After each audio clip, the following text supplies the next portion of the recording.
सांस्कृतिक और धार्मिक कार्यक्रम के आयोजक इस लहुरी काशी से निकलकर पुणे में एक बहुत बड़े उद्योगपति के रूप में अपना नाम अंकित करने वाले डॉक्टर अरुण कुमार प्रजापति जी हमारे बीच में उपस्थित इस कार्यक्रम को प्रारंभ में ही दीप प्रज्वलन के बाद अपने सुमधुर कंठ से सबको व्यास मौर्य जी और उनकी पूरी टीम और इस कार्यक्रम में जिन लोगों को सम्मानित किया गया है वो सभी सम्मानित भाइयों और कार्यक्रम में डॉक्टर अरुण कुमार प्रजापति जी के भतीजे अखिल प्रजापति जी जिन्होंने इसी लहुरी काशी से इस युवराजपुर की धरती से अपने पिता के सपनों को पूरा करने के लिए दिन रात एक करके इस गांव ही नहीं पूरे जनपद के युवाओं के प्रेरणा बनने वाले हमारे छोटे भाई अखिल प्रजापति जी हमारे बीच में उपस्थित हैं। इस कार्यक्रम के आयोजक को अपने संस्कारों से पालने वाले उनके पिताजी जो फौज से रिटायर हैं, देश की सेवा करते हुए हमारे बीच में डॉक्टर अरुण कुमार प्रजापति जी के भाई लोग हैं। डॉक्टर अरुण कुमार प्रजापति जी की धर्म पत्नी जी बैठी हुई हैं, उनके बच्चे हैं। कहने का मतलब कि उनका पूरा परिवार इस गांव के कार्यक्रम में लगा हुआ है और यहाँ जितने गांव के लोग हैं जो देवतुल्य लोग हैं और सब लोग इस महत्वपूर्ण कार्यक्रम में यहाँ पर आए हुए हैं। सबसे पहले मैं सभी लोगों का इस कार्यक्रम में हार्दिक अभिनंदन वंदन और स्वागत करती हूँ। भाइयों, मैं आपको बता दूं कि 4 धाम की यात्रा करके जब इनके पिताजी, चाचा जी और गांव के कुछ अन्य लोग आए तो इन्होंने एक मन बनाया कि इस आयोजन के स्तर पर, इस आयोजन के समय मैं क्यों ना गांव में एक कार्यक्रम करूं। अगर ये चाहते तो जहां पुणे में इनका उद्योग लगा है ये वहां भी कार्यक्रम कर सकते थे। वहां भी इनकी एक अच्छी टीम है, वहां भी गाजीपुर के लोग भी हैं, वहां के लोग जो पुणे के हैं उनके अतिरिक्त गाजीपुर के भी लोग हैं। लेकिन नहीं, जो अपने गांव की छाव होती है, जो अपने गांव की मिट्टी की खुशबू होती है वो दूसरे शहरों में चाहे कितना ही बड़ा शहर क्यों ना हो वो नहीं मिलती है। और आप इस गांव में इतना अच्छा और इतना बड़ा आयोजन किए और प्रथम बार आपने आयोजन किया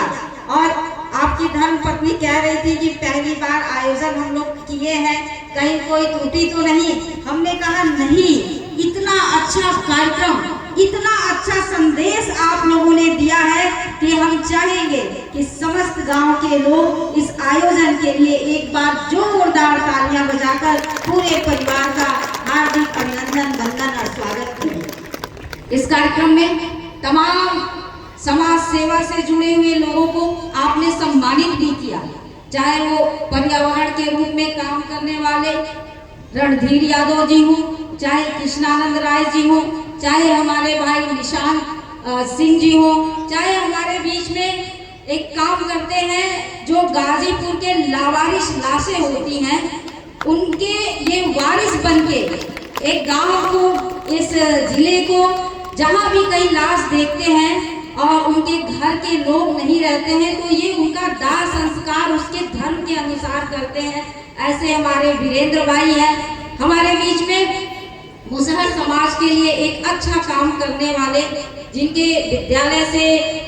विभिन्न बच्चों को हमने यहाँ सम्मानित भी किया। और वो केवल गाजीपुर जनपद के बच्चे नहीं थे, वो तमाम जिलों से आए हुए बच्चे थे। मैं उन बच्चों को भी बधाई देती हूँ, संजीव भाई को भी बधाई देती हूँ और निशांत भैया जो कोरोना काल में एक महत्वपूर्ण काम किए, सैनिटाइजर मैन के नाम से जाने जाते हैं, उनको मैं बधाई देती हूँ। और यहाँ पे रक्तदान करने वाले भी हमारे भाई लोग आए हुए थे,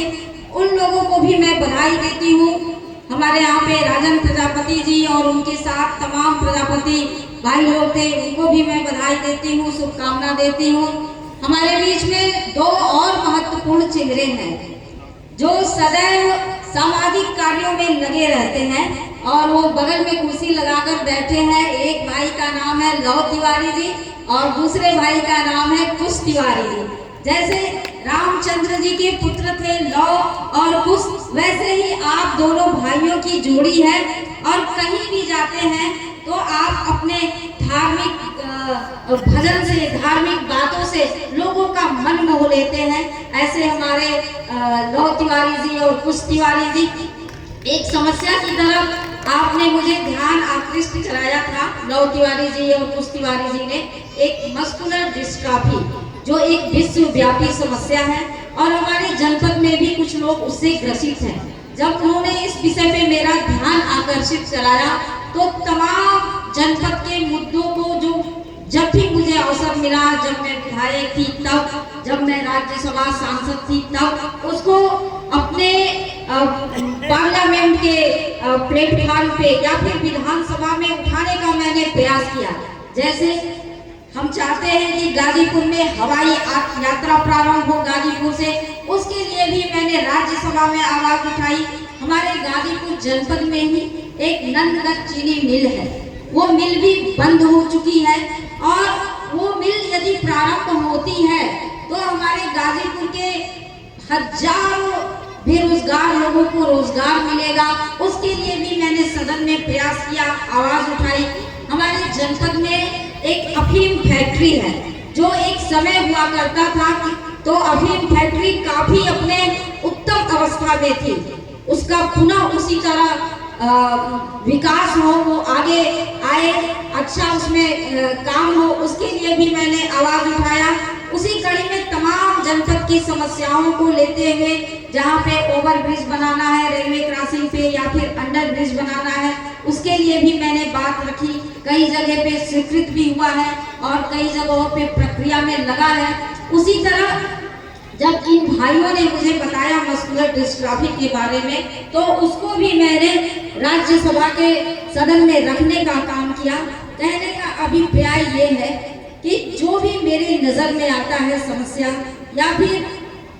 जो गांव के लोग, शहर के लोग मुझे बताते हैं कि इस तरह की चीजें